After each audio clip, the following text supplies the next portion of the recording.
Welcome, guys. It's another episode of the Neutral Corner. It's Danny Glover. It's proudly sponsored by Treasure Boxing Club. And today, we've got our special guest, the ledge, White Sugar, Mr. Ben Doughty. Welcome, guys. It's another episode of the Neutral.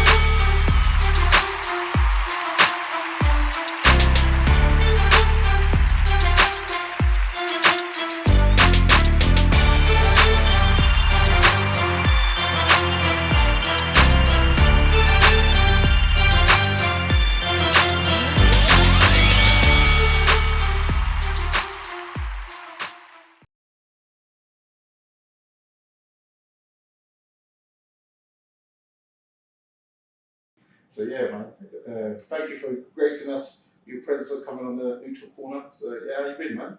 I'm good, Danny. Pleasure to be here.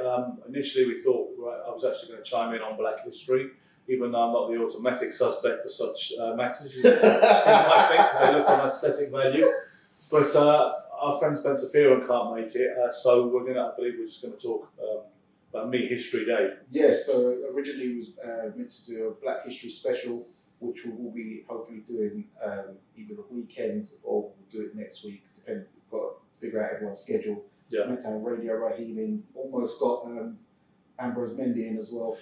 Yeah, I tried. Yeah, he tried. So don't worry, Ben is not Steve Bunce. But yeah, man. So it's good to have you on, and yeah, get the people to know a bit more about you. If they haven't been familiar with you already, they get to know about you for the first time. So first of all, like, where did you grow up? Where your parents from and stuff like that? What's your background? Well, I was born in Birkenhead Hospital, which is just across the water from Liverpool. It's got a dreadful reputation. I actually heard one person once remark it's the only place they've been to where the kind of street gangsters were white. That's how bad it was, and down on its luck. But the thing is, I've never felt, because somebody, when you get your spam inbox and you get some hate mail sometimes in your spam inbox, I don't know if you get it, but I do sometimes. Twice, yeah. And somebody once called in this kind of, the kind of unsolicited inbox, called me a Scouse nobody. And I thought they're getting that from the fact that it says I was born in Birkenhead on the Facebook, but I do not identify as Scouse, because my parents split up when I was 5, so my mother and stepfather, they moved the family to Gloucestershire when I was 8 years old. So Midland, right? No, it's in Gloucestershire. It's the West Country. It's like places like Gloucester, Stroud. It's that kind of. It's the Cotswolds as well. That kind of quite a nice part of the world. So from 8 years old, I kind of my real memories that forge your kind of growing up experience were all in Stroud and in Gloucestershire. So that's where I started boxing and everything else. And so I don't remember that much about living in the Liverpool area and the Wirral, as it was called. So what type of gangster activity were they up to down in Birkenhead? Was it like double barrel shotguns and? Do you know, Birkenhead? Liverpool is a hard city, right? Most urban metropolises are hard, and in England, they've got their criminal activity. Mm. But Birkenhead has always had a pretty bad reputation for being.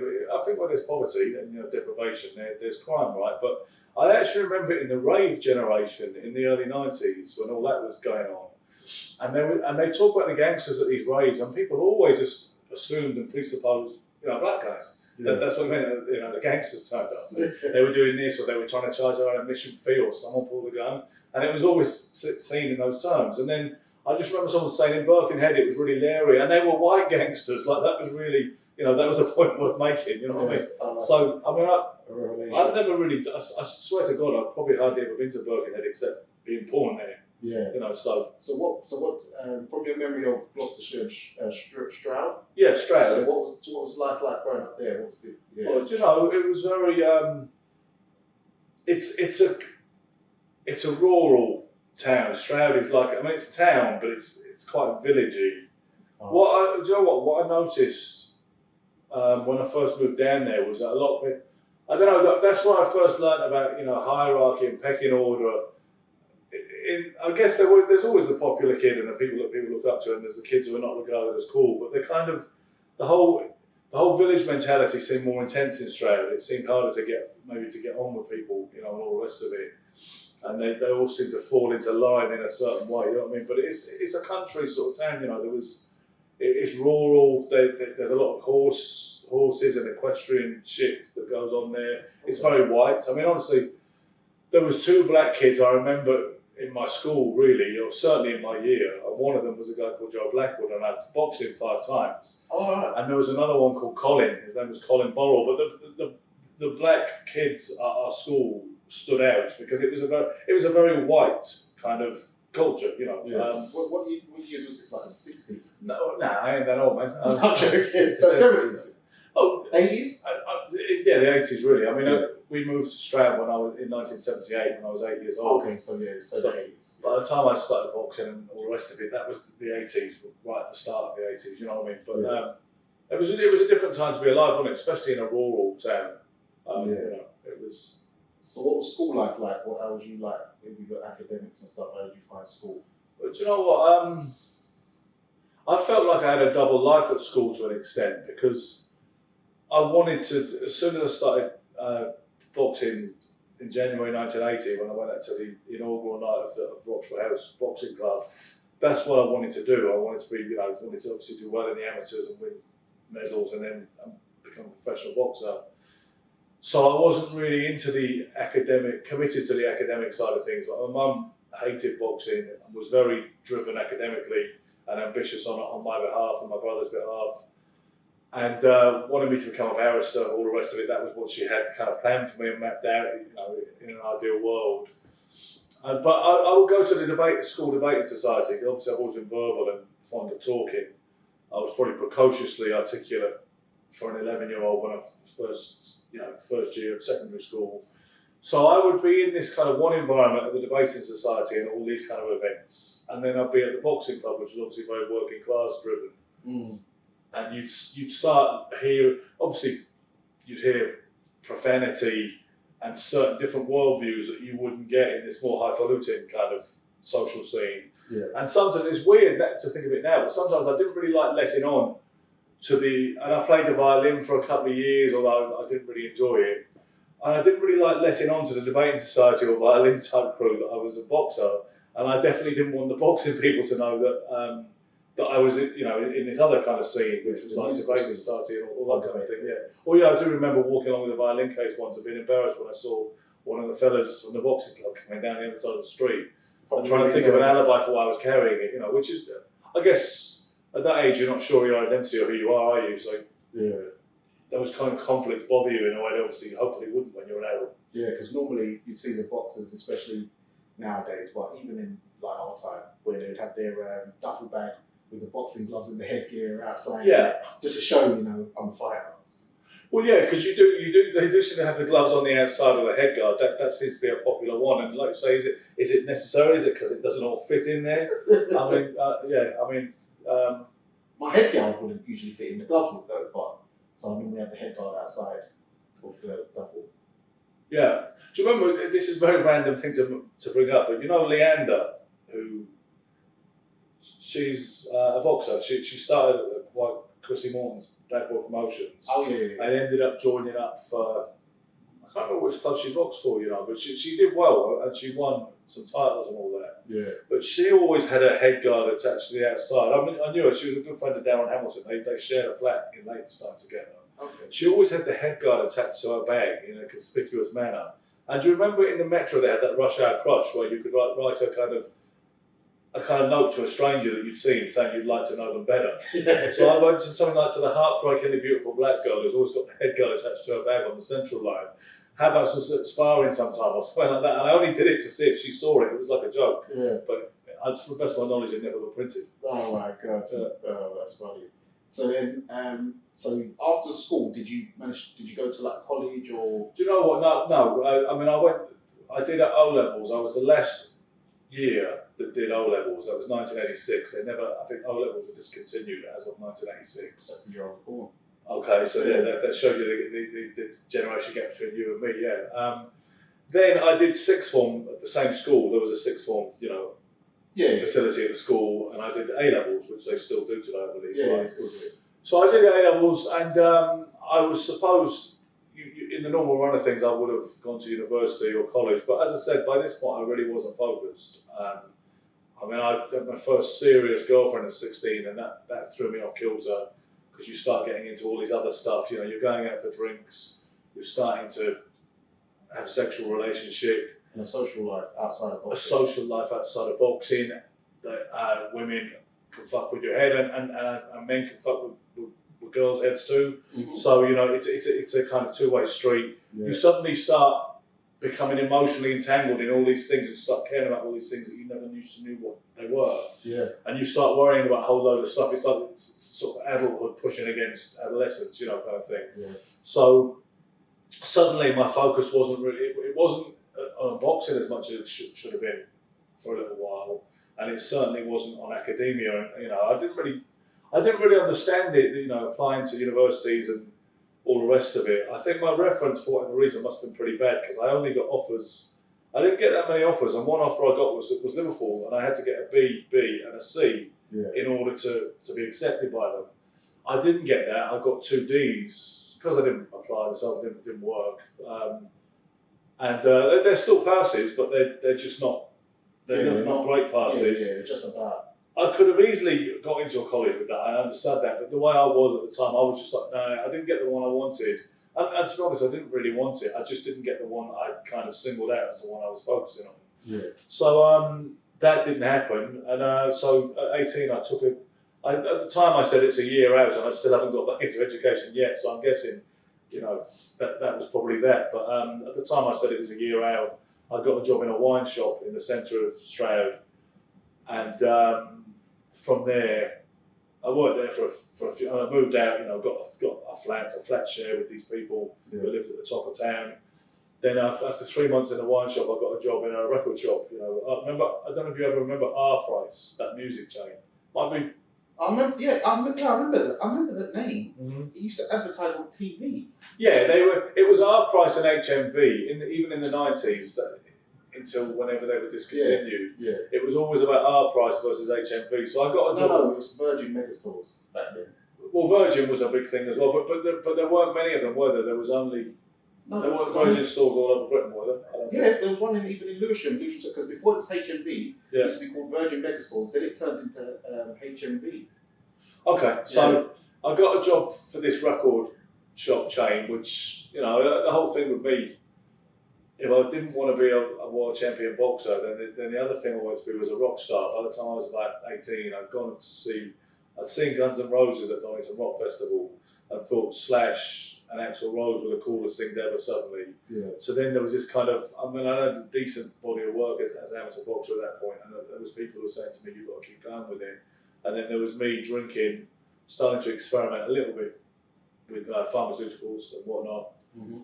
And suddenly decided, you know, and working in a record shop fed right into that, because you could wear what you wanted. The more alternative you looked, the better they liked it. Yeah. And you could play records all day. You had to play a bit of chart stuff at popular times, like lunchtimes, and there's a lot of people in there. They'd appreciate it if you didn't play like the Sex Pistols or Half Man, Half Biscuit, you know, at peak time. But you could kind of play what you wanted most of the day, subject to your colleagues and what they wanted to listen to. So suddenly, you know, that was during this whole time, this was supposed to be the year out, but the year out never happened. And then, you know, after 3 months, R Price decided they didn't want to keep me on either. Once again, I don't really know why. I think I was just probably just wasn't a very good worker and wasn't doing the things I was supposed to be doing. I just thought it was all selling enough records. I don't know even about that. I think it was just, who knows what it was, but I probably wouldn't employ me either when I think back to the 18-year-old, 19-year-old version of me. Okay. I probably had this sense of entitlement that it was just all a bit of a laugh and it was just, you know, one big party all the time, you know what I mean? So, and really after that, to be honest with you, I never really, I mean, I had little jobs over the years here and there, but I never really worked at a normal life ever since, really. I mean, I found my way for many years, it's been boxing, but before that, there was a lot of drifting, a lot of travelling, busking, musicianship, all the rest of it. And usually, I've managed to find a way of existing without having, you know, a normal career. Yeah. So, taking it back a bit, so what sparked your interest in boxing, and what was your first memory of actually going into the boxing gym? up in Gloucestershire area. I mean, I was interested in it from the early days, but before my dad left, I have some sort of faint memories of the times before my dad split up with my mum in 1975. I seem to recall that a lot of kids on my street had gloves, and they either wanted to, even when I still lived in the Liverpool area, Wallasey it was called, and everybody wanted to be, when you'd have little fights on the street and you'd have your gloves and you'd have a little spar, everybody wanted to be Muhammad Ali or John Conte, because Conte was massive then, he won the world title. Yeah, he's like the king of Liverpool. Right, and he must be Liverpool's greatest fighter, I would have thought. And he won the WBC light heavyweight title in October 1974. So just when I'm about coming of age to have conscious memories at 5, 6, 7, because Conte held the title until 77 anyway. Yeah. Everybody on my street, obviously Ali was massive, was hugely iconic, and everybody knew Ali. So I always wanted to be Ali, but a lot of the local kids, because they were Scousers, they wanted to be Conte because he was more local. But they'd say like, "I'm Conte, you're Ali," and I'd be thinking, "Well, that suits me." You know what I mean? I mean, I think anybody who understands boxing about levels and weight divisions would know that really is kind of weighted on Ali's side. Yeah, do you know what I mean? So, but yeah, so I remember sparring with my dad. He'd get down on his hands and knees and spar with me. And then even by the time we moved, when I was 8, I remember asking for a punch ball and some gloves that would have been Christmas '78, and it was just something, you just stood on it and just kept hitting it. I got that for Christmas. My mum got me that for Christmas when I was probably about 5. Yeah. Yeah. And did you actually know what you were doing, or did you just kind of guess how you were supposed to shape up and start hitting it? Because I kind of guessed. I just guessed, but it came with the gloves and the headgear. Welcome next to the show. Late once again. Got caught in traffic. Got caught in traffic. It's massive around lips. Nice to meet you, sir. Ben. You set up? Needed. Oh, Yeah. So I remember it came with the gloves, it came with the headgear, and the stand thing. And I just thought you just. Yeah.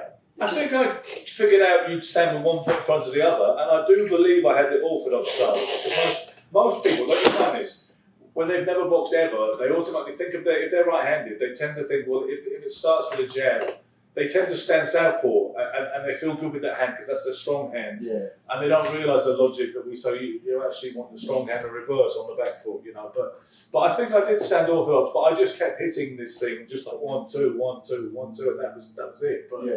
But not too long after that was 1978, and I do remember we used to spar out in the street then, but I remember taking a hiding off this bigger kid one time just because he was bigger and I didn't know what to do, and taking all these sickening body shots and a few head shots. Oh, you're throwing body shots back in there?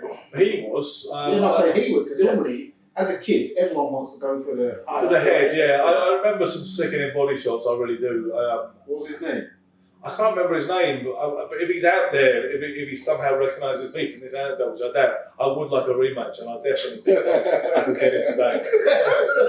Come in the comment section, we'll organise it. He was older, and he seemed like he was like Tommy Hearns tall. Okay. And I remember thinking, because that was probably about 1979, and come 1980, it was January the 8th, 1980, that Roxburgh House ABC opened its doors as a boxing club in Stroud. And I had an older friend, a year above me at primary school, called Chris Stevens, and he said, "I'm going to this opening night." He'd seen it in the Stroud News and Journal, and I said, "Well, I'll come too." And it was a big night, It was Peter Hanman, who represented Great Britain in the 1980 Moscow Olympics at featherweight, and had boxed Barry McGuigan in the amateurs and was an ABA champion and a Commonwealth Games silver medalist. He, amongst other leading lights of the local scene, had come down to help us open the club. They put on an exhibition. He sparred with some of us kids for the local paper.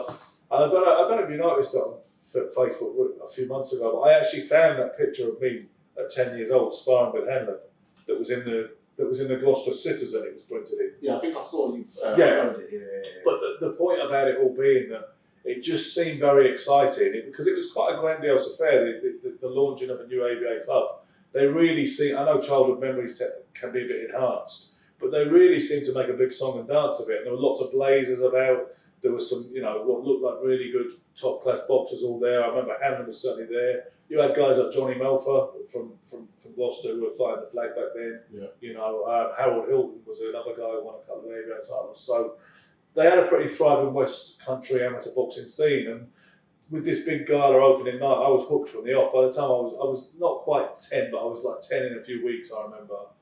And I thought, you know, this is what I want to do. You know, I want to be involved in this. So I stayed at that club. They had training sessions 3 times a week, as I recall, and I was there. I mean, I stayed there from 1980, certainly till 1988. You know. Yeah. So you stayed there from 1988. So then, how many bouts did you have with them? I had 34 bouts for Rockland House ABC, 34. The first one was on March the 13th, 1981 at the Stroud Subscription Rooms. I was 11 years old. I beat a kid from Penhill Boxing Club in Swindon called Lee Walsh. All right. And and that was my first fight. And the thing is, the thing that made it a bit more special was I got Best Boxer of the Night that evening as well. And I guess they have a tendency to, if you're only 11, it's your first bout and you do well, they're probably going to give it to you anyway, you know, just because. Yeah, because you're a kid and it's a nice thing to do, you know what I mean? But I know that I was the best, I shouldn't, you know, and my second bout was against another kid from Penhill. Here's the thing, right? I was supposed to box this kid called Tommy Knowles from Penhill. And he turned up there that night, but he failed the doctor. The doctor said he had something in his eye, right? So they put his clubmate Lee Walsh in instead, and I beat him. But this Tommy Knowles kid, it's really funny. I know him on Facebook today. We didn't speak for decades, and then he actually told me he bottled it that night, pretended he had something in his eye, and I don't know why he did that, but that's what he told me. So he told the doctor then he's got something in his eye. Yeah, or he did something to fail the doctor. He actually told me that.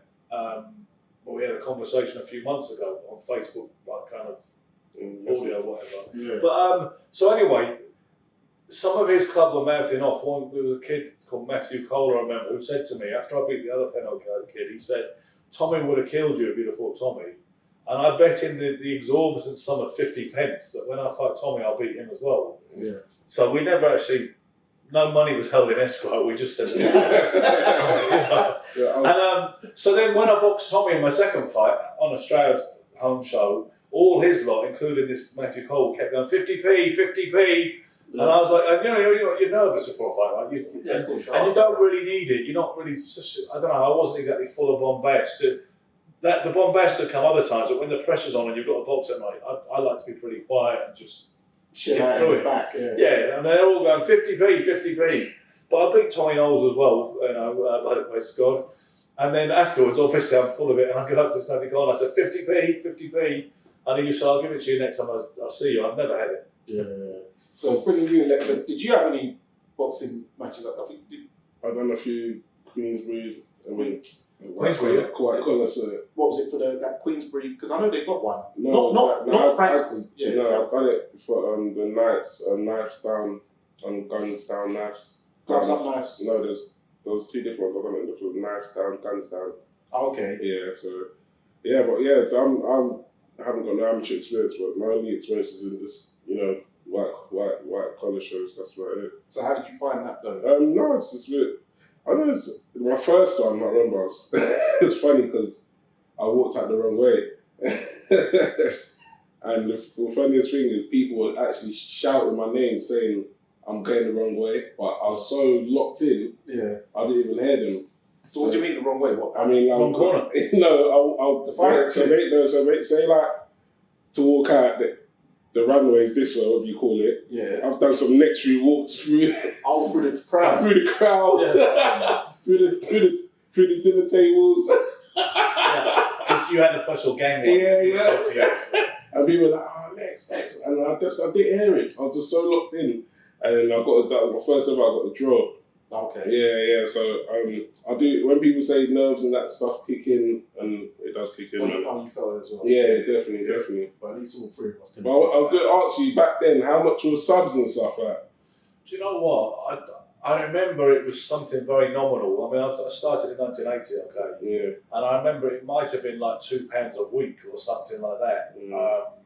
It really wasn't. It was very nominal. It was just a fee that kept things going. And then I do remember we got equipment by degrees as the club was building up. Initially, we had I swear to God, we had these really old school horsehair type gloves that you'd have associated with Ted Kid Lewis or something. And then next minute, we got an injection of funds from somewhere, maybe some kind sponsor. And we got the more modern looking gloves that looked a bit better, and we've got some head guards. We never, you know what, Danny? We never had a ring ever. Not with canvas. First of all, we used to box on a big carpet for a long time with no ropes or nothing. Mm-hmm. Then we got like one of the like a roped ring with corners, but still the hard floor, just still the hard gym floor. That's what I remember when I first was trained down on the road at Forest Hill Swimming Bars in Crofton.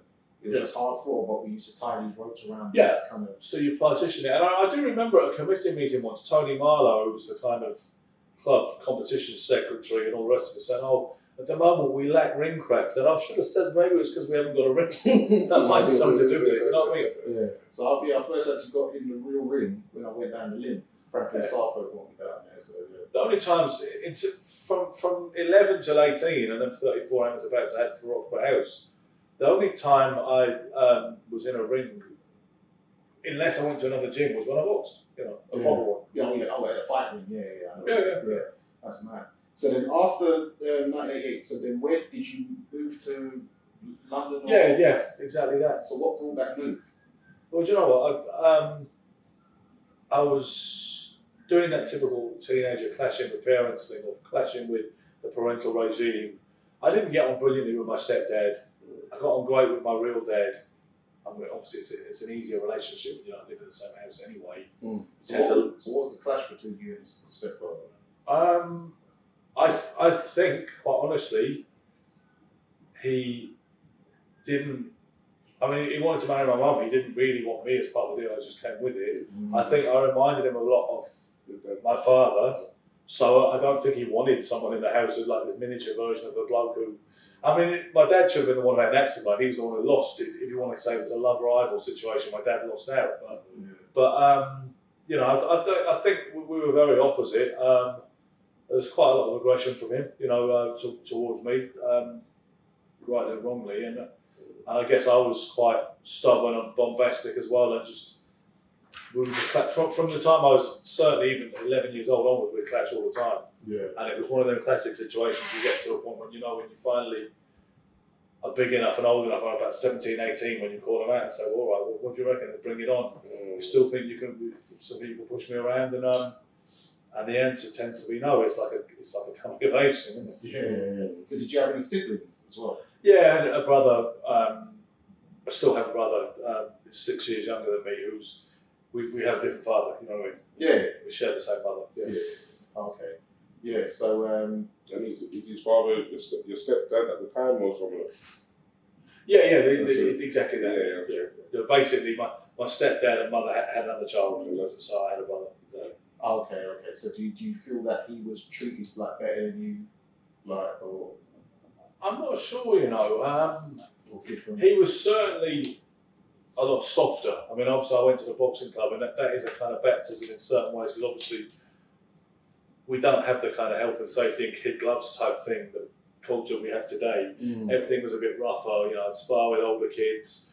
You'd box, there'd be people smoking on the shows, you'd see strippers and racist blue comedians all the time. So you were exposed to a culture where now they'd be like, hang on a second, this can't happen. This literally is cancelable, all of it. Well, I remember I was boxing in shows where it was smoke, especially, and I remember the worst memory. Do you remember the Marlow rooms? In Sidcup, then it turned to the plastic red. What it was, this roof was like here. Yeah, it's like literally like here when you're boxing. And No, but the other rooms was not too bad, but this one was like here. Anyone who boxed out on the district on their dinner shows will know this roof was like here. Yeah. So if you when you're boxing, it's like you're almost choking. So if you're seeing fighters getting tired, I can know why. Or something else. Yeah. So if you're getting tired, it's because you're getting second-hand smoke. Even I saw a thing that Errol Christie, how he got lung cancer because he didn't smoke, but all the times he was boxing on shows with smoke. And he had so many bags as a junior, you know. So many amateur bouts. That's true, you know. I remember feeling sick with the nerves. I remember the low ceilings and maybe garish chandeliers. I remember the cheering, come on red or blue. They often didn't know your name. Just And by there was- your sash. By your sash, exactly. And there was a rancor to it all. And like I say, you get on, later on, you would get the racist comedians and that stuff would fly, and black people would laugh at it too. And the point being, in answer to your initial question, my brother, younger brother's upbringing was a lot softer than that. He never wanted to box, he never wanted to play football, he never wanted to play snooker. He just wasn't a boyish kind of kid at all. So I don't know how if he was treated differently, but he was different as hell. Yeah, I remember a couple of the stripper nights on there as well, like Nick Gregory, he used to put them on. Yeah. Jimmy Cole was on one of them shows, you'll remember. I know Jimmy Cole as well. yeah. So, I remember, I don't remember any racist comedians, thank God, but I remember the smoke and strippers. Yeah. And like I say, that was a different era when, I mean, you talk about racist comedians. In that era, when I was still a young secondary school age boy, Jim Davidson was prime time doing his jokes, like his kind of really, wooden jokes about Chalky, jumping on and off of a zebra crossing, going, now you see me, now you don't, with his really cod Jamaican accent. That was just so unbelievable. That is astonishing to think about through a modern filter. Ballistic. Do you know what I mean? It's just, but that was normal primetime television then. No. But you'd even see black comedians making fun of, like, you'd see Lenny Henry, like, he was doing a proper, like, he was doing a madness. I already recalled the name of what he was doing. Well, I know what you're going to say. I reckon it's a 4-letter word. Oh, yeah, absolutely. But the thing is, that's interesting, because an animal called a raccoon. Yeah. That's interesting you say that about Lenny Henry, because I remember there was a tribute type program to Lenny Henry in the 80s that I watched. And then somebody else said, it has been suggested that, you, Lenny Henry, you're just creating new stereotypes for us to be tarred with or associated with, rather cliches, Yeah. And that's what you're actually doing, is you're creating new stereotypes. So that's an interesting point of view. Did you used to watch it back in the day? I wasn't a Benny Henry fan. I weren't, but my parents, my mum used to put him on, so back then we didn't have no control. Kids now, they dominate the telly. Yeah. I think the runners don't know how to use it. No, they just let the kids dominate. Like, back in my day, I gotta wait till they go to bed and try and sleep. A quick DJ catch or something, but that was funny. So then you started boxing. So what club did you first start boxing? That was Roxburgh House ABC. And honestly, it was the only boxing club in Stroud. No, in London. Oh, sorry, London. No, I didn't. This is the thing. This is why some people can't figure out my story, because I had 38 amateur beds, right? Yeah. 34 of those were between 1981 and 1988. See, this is what happened. I was round with my parents, that's how we got into that, right? I was round with them. I walked out literally one evening. One early evening, didn't go back, got myself a job, got myself a flat. Then once I got the push from Our Prize Music, I moved up I headed towards my dad's place in Brixton. He didn't really want to have me there particularly. Which one? I think, Richmond, sorry, yeah, exactly. I don't think he could have done without having me there, but it was obviously under a certain amount of pressure to do the fatherly thing. So I kind of just rolled up there, and I fell in with a crowd of musicians and people like that. And I was, exploring that side of my personality. And I didn't find another boxing club or anything like that. Then what happened was, when I fell in with a musician crowd, I met one elder bloke who worked for a company that got free standby tickets from Virgin Airlines, where the ticket was free, but you had to wait till they had a cancellation. You could jump on and get that flight. And he gave me a ticket to New York. So in the summer of 1990, after a couple of years of drifting around the Richmond scene, hanging out with mates and doing little jobs here and there, I went to New York. He gave me the ticket. I was 20 years old, and I was gone nearly 6 months. I had $800 when I left. So obviously, I went to New York for like a week only, and then I went to Illinois, where I had an uncle, stayed there which is kind of cheating, I suppose, with this big road trip thing. I stayed with an uncle for like less than 6 weeks or something. Then I headed to Colorado, and the only reason I went there because I bought a ticket from New York to Denver, and the only reason I got it instead of a ticket to Chicago was because the Chicago ticket was $119, and the Denver ticket was only $79, even though it's twice the distance. And I said, does it stop anywhere near Chicago? They said, it stops in Chicago. I was like, well, I'll get the $79 ticket that eventually goes to Denver then. I had no intention of going to Denver, it was just cheaper. So that's the vagaries of the Greyhound pricing system. So once I've kind of figured, I've been at my uncle's a while and I've been hanging out drinking a lot with my cousin, and I think my uncle was probably getting a little bit, was wearing out the welcome there a little bit, thinking it's been nice, but you know, what are your plans? And I thought, well, you know, I can either go home, back to London, which I didn't want to do at the time. So I went to Denver, and I rolled up in Denver. Literally the next day, I was down to my last $6, and I found a hostel that was $6 a night, and I found a place called a standby agency where you could do some work as long as you convinced them you had work authorization, which I did. And then one day you might be washing dishes, another day you might be moving furniture, whatever you might be doing. But you worked when you wanted to work. If you didn't want to work, don't show up that day. If you wanted to work, show up, stand in line, and they'll dispatch you to a job. Working with a lot of Latinos usually, and Black Americans and stuff. So there I was in Denver. So the point being, once I came back, I got back Christmas Day. I got back on Christmas Day, 1990, despite having no money and no passport. I got back from Boulder, Colorado to Richmond, Surrey, with no money and no passport. I don't suppose I should expand on it in this show, but if you're curious, it's in the first volume of my autobiography, which is called Drink, Drugs, Birds and Boxing, Volume 1. But I honestly, God, I did manage to do that. The funny thing about the story is after surviving that fantastic odyssey and feeling really tired and jet lagged and finally relieved I got home, I tried to get in the door of the old man's flat and he'd gone away for Christmas, which I knew, but he put the chub lock on, the mortise lock he used to call it, which meant I had the normal key but couldn't get in still. Yeah. Having cleared all that ground in 72 hours, I was like, I don't believe this. You know, I can't get through the door. But point being, okay, so once I got back, the next thing you knew, it was that was Christmas Day. So my dad got back from his Christmas break a couple of days later. So we're on the verge of the new year, 1991.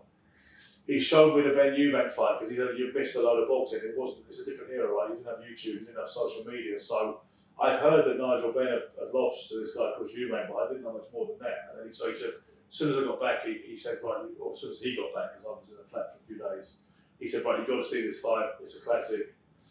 And then the next thing you knew, I think it was like January or February, Eubank's first defence was against Dan Sherry, the Canadian.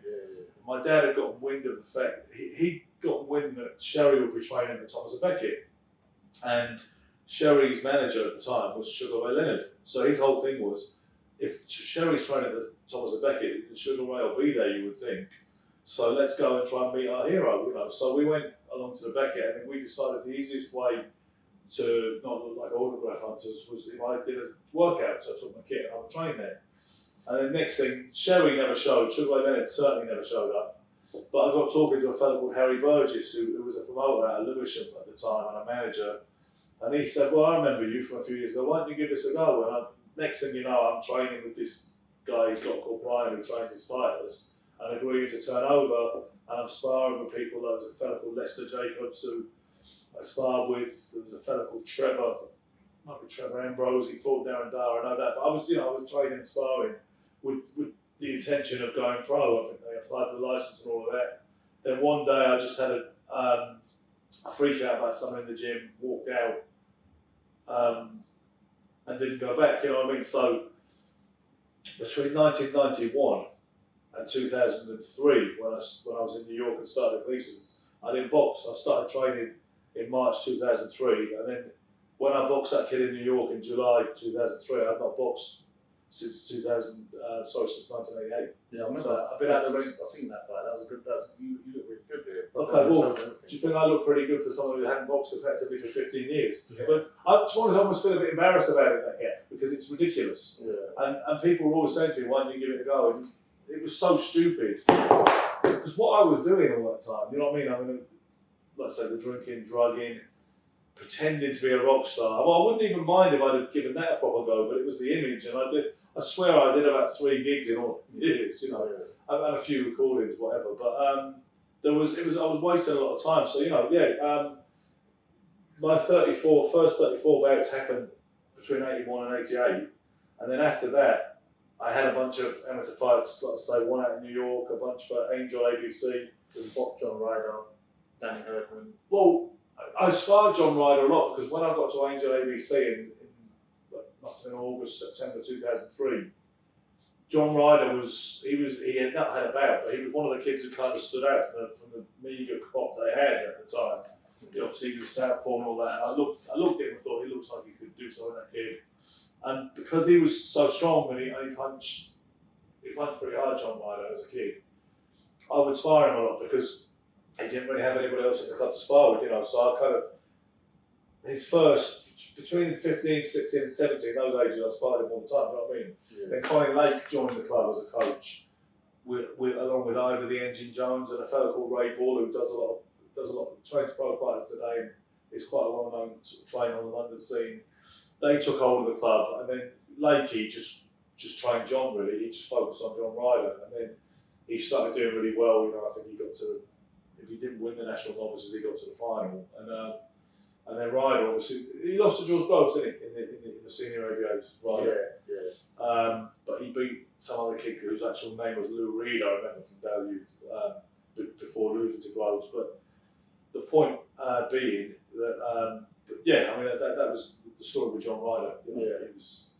So then, fast forward. So then, then you went to. So you done your boxing career. People can check out your book for most of the other story because you don't have enough time to go because your story is very extensive. Yeah. But talk about something more recently. You went out, just come back from Atlantic City for that. What was it?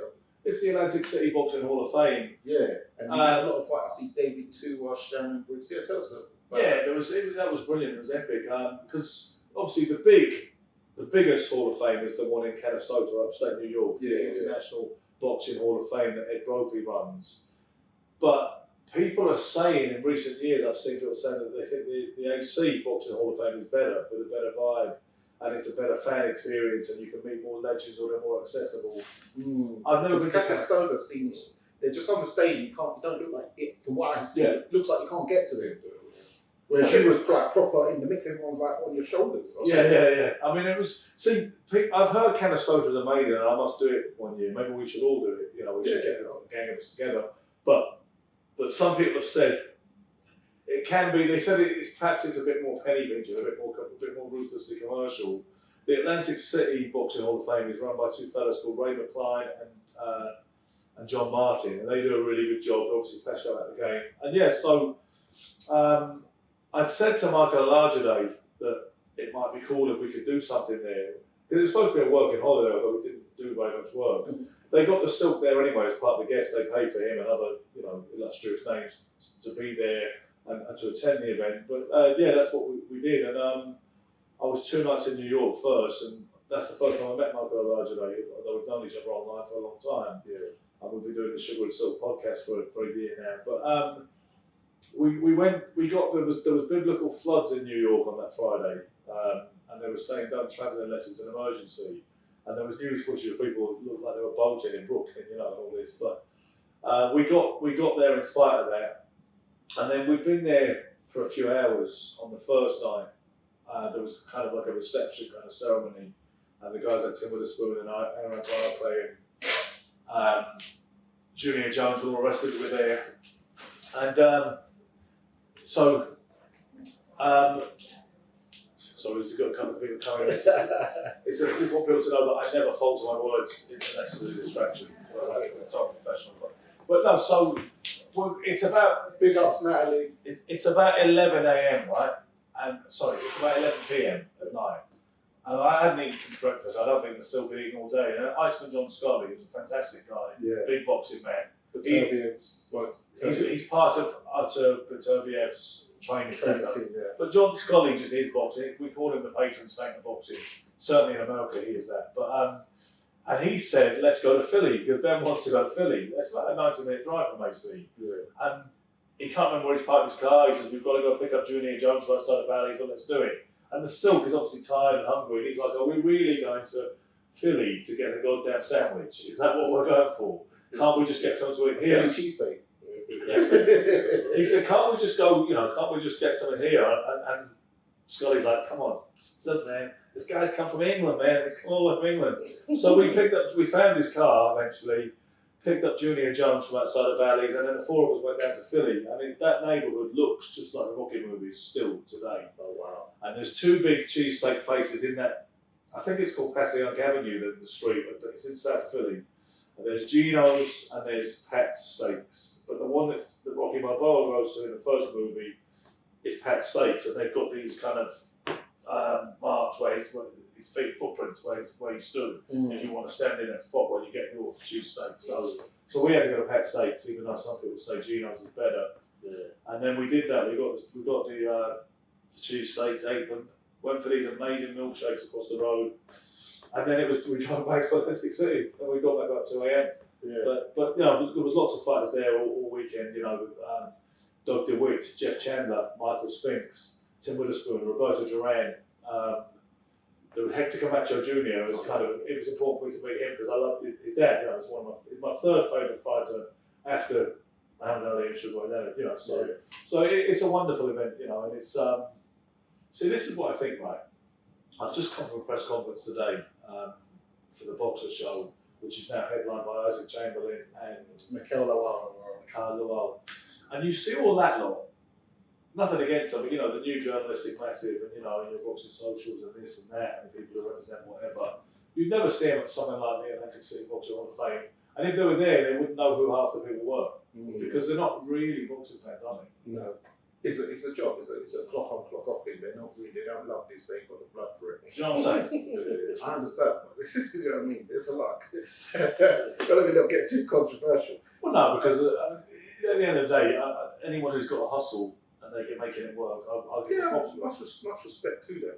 But lastly, tell everyone about your book because you've got. Is it 3 installments? I've got 3 installments. Yeah, my own story.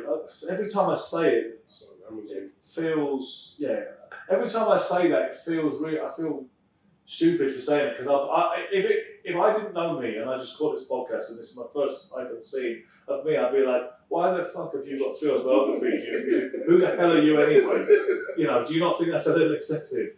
But to be honest with you, I've been saying I would write a book for years, and people would encourage me to do it and say you've got some good stories and you're quite a good writer, so you don't think you should tell a story, I'd buy it. So initially, in my head, I was going to write this one book about my journey. And then in the pandemic, I got really busy with it because there wasn't a lot else to do. And I got really excited when I got to the bit where I finished the bit about getting back from Boulder, Colorado to Richmond, Surrey with no money and no passport and not getting into the dogs of the care. And I thought, you know what? That would be a really nice ending for a relatively short story. It was about 33,000 words, which makes a little book, a novella, you might call it, if it was fiction. Yeah, I've got it. Okay, so that's the first one. And I thought, why don't I just try it? Because I guess I was excited. It's like when you want to press the post button, let's post it now. Yeah. And you can kind of do that in this era. So I thought, why don't I call it Volume 1 and see how it goes? And if people like it, I'll do more. Yeah. Rather than put everything into it for the whole story and what if it bombed. So then it went down pretty well. And people said, I'm looking forward to Volume 2. So then I did Volume 2. That was about 60,000 words. And I thought, you know what, I've still got some more to say. Most notably about my, recovery and sobriety, which happened from 2017 onwards. Yeah. And because of that, I thought, well, you can't call it Volume 3, so you're going to have another title. So that was throwing in the towel. And that metaphor is used because Alcoholics Anonymous, they say you have to throw in the towel to win. It's the only thing where you've got to abandon all that pride and all that kind of it's you against me and I'm not going down. This is the one where you've got to humble yourself. Yeah, Ron was strong. Throw in the title, yes. Yeah. And I think a lot of the traits that one might use to become a successful boxer, not saying I was, but the people who were successful, those are probably the traits that don't help them. Then, like John Conte would say this, he said, as a boxer, it was all like, come on, let's have it, let's give it a go. He said, but all that was useless in terms of getting sober and getting to know himself, So yeah, there's three books really, but you know what? I mean, I'm glad that I wrote those and anyone who liked them, that's brilliant, but I prefer the Benitez and Ayala books. I prefer the books I wrote by somebody else. Yeah. Yeah. I haven't read those ones yet, but I will get round to it. Do you have any more questions? Okay, we're going to go into the penultimate round. I don't know if you've seen this before. I haven't, but I get the idea. It's a quick fire thing. Yeah. So yeah, here we go. Red corner or blue corner? Red. I had more success in the red. Right hook or straight left?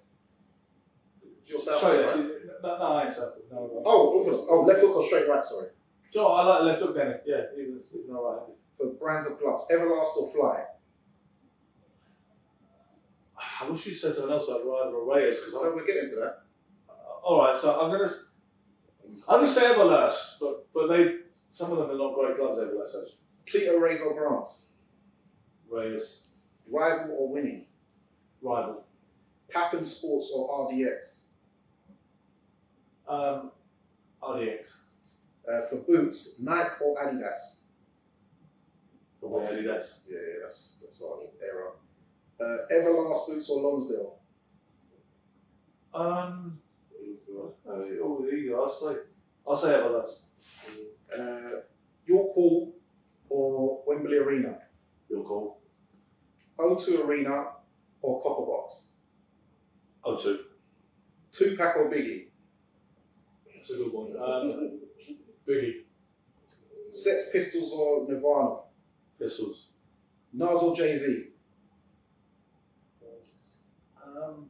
That's it. Ali or Tyson? You know the answer to that. It's right over there. Cassius Marcellus Clay Jr. Jack Johnson or Joe Lewis? Joe Lewis. Ray Robinson or Ray Leonard for the Sugar Man? It's got to be Ray Leonard. I mean, Robinson was unbelievable, but it's got to be Sugar Ray Leonard. Michael Buffer or Jimmy Lennon Jr.?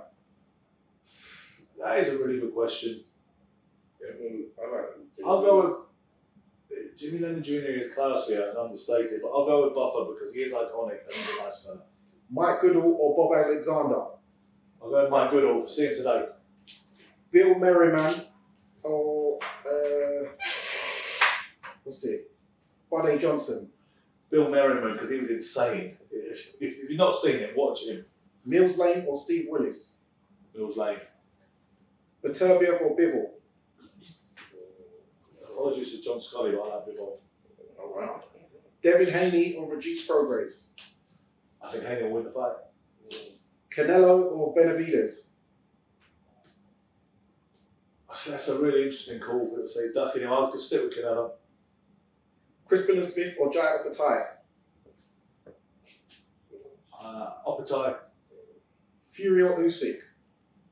Gotta go with Fury. AJ Wilder? I tend to think Wilder would hit him at some point and things would go south from there. I know it's been called off and it's going to be rescheduled. Boatsi or Dan Aziz when it gets rescheduled? I have a sneaking feeling for Aziz. I So really I've like got it. more points. I've always said that. What about you? Yeah, that's what. Fish and chips or pie and mash? No, Fish why and it's a chips. fire round, bro. It's the last bit. Fish and chips. I think pie match is overrated. BMW or Mercedes? I'm not an automobile guy, but if I had to choose, this one says it's going to give me one or the other. I guess a Merc. Oh, actually, I forgot. Tank or Shakur Stevenson? I like Tank.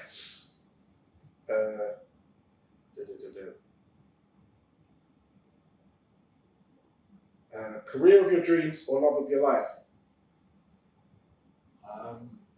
I think career of your dreams because I'm not sure I believe in the concept of love of your life. Yeah. Normally, I would ask you, blonde or brunette, but I know you're into the sisters, so dark skin or light skin? I love the way you flip that because I am perfectly capable of giving an opinion on white women and I've actually had more experience historically with my own ethnicity. But no, if you want to, I love the way you do. I mean, that's a hard question. It really is. But I ask this to every guest. yeah, go on. I'll say light, but I don't even half of me doesn't believe myself. Okay. Rock or heavy metal? I would say rock for the most part. Folk or country? Country. Dancehall or Afrobeats? Probably Afrobeats. Shepherd's pie or cottage pie? They're very similar, you know. Everyone says that. Cottage. Cornish pasty or beef patty? I probably Cornish pasty more often than the other, but they're both nice. Okay. Countryside life or town life? Town life. Labour or Conservative? I really am neither, but I've never been political. I've never voted. It's a tough question to answer, but in some ways, I probably have more conservatism than socialism. Yeah. So that's as good as I can do. Smart formal or sportswear? That's your last question. I actually like smart formal. I just don't get an opportunity much because of working in boxing and being a coach and stuff. You have to, sports gear on. Okay. And that's the end of the penultimate round. So, last thing we always do on the show, we've got a new thing where the previous guest asked the current guest a question. So I forgot to do it last time. So Andre de Cruz asked Rosanna Cox, what would you do to improve the world in an optimistic way? She said, I would take tax off fresh produce and high tax on processed foods. Rosanna Cox is asking you, her question is, if you could go back to a younger you and give you a hug, what age would you go to and why? That's another great question. I would say 16 because that's when I started to take my eye off the prize. Yeah. I would say 16 would have been a good time for a talk. Yeah, good. Okay, well, thank you for coming on, much appreciated. And we're going to arrange to do the Black History thing on the weekend or next week at some point. So yeah, much appreciated for you coming on. Tell everyone where they can find you, your socials, and where to subscribe to for your... Ben Doughty on Facebook, Real Ben Doughty on Instagram. On Amazon, there's an author profile. You've got Drugs, Birds and Boxing Volume 1 and 2, Thrown in the Towel, Fifth King, The True Story of Wilfred Benitez, and El Torito, The True Story of Tony Allen Jr. And your podcast, your YouTube channel. That is Sugar and Silk. To be honest, it's supposed to be Sugar, Silk and Stretch because we have Gary Stretch on board as well, but we need to officially change that. So Sugar and Silk or Sugar, Silk and Stretch by the time you see this, maybe. And you can find us at Fight Fan TV Live on Instagram, TikTok, Fight Fan TV Live. Make sure you subscribe on the YouTube. This is the Neutral Corner podcast. And yes, it's Danny Glover, the Neutral Corner with big legs, joined by Ben Doughty. And remember, guys, persistence beats resistance. You know what it is.